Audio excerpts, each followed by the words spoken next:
Good morning, children. Welcome to Green and Pink class.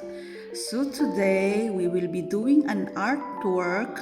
As you can see in your screen, we will be doing a frog. The materials we need will be one green circle like this, one tissue roll. I painted it with the green color. Two googly eyes, glue, and a scissor. If you can mark one like this, make a line. So this will be your guide to cut this tissue.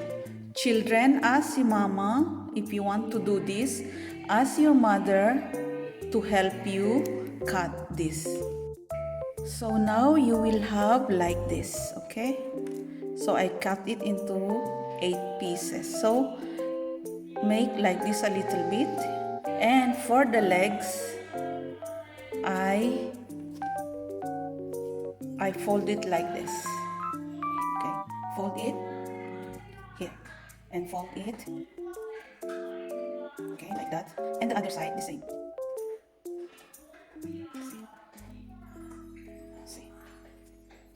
See, this will be the leg of the frog. Okay, so one more because we have two legs.